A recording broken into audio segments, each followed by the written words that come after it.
యెహోవా మీ మధ్య అద్భుత కార్యములను చేయును.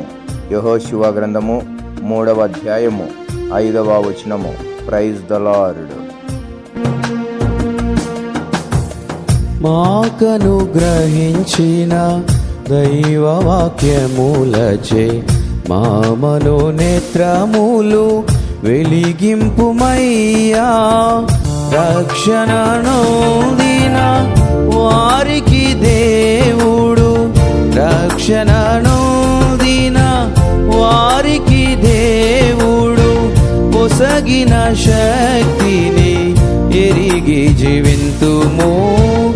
రక్షణ కృపలు ప్రభువిచ్చినవే, అతిశయింపాలేము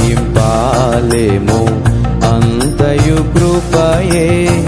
రక్షణ కృపలు ప్రభువిచ్చినవే, అతిశయింపాలేము అంతయు కృపయే. అమూల్యమైన సిలువా శక్తిచే, అమూల్యమైన సిలువా శక్తిచే కాలి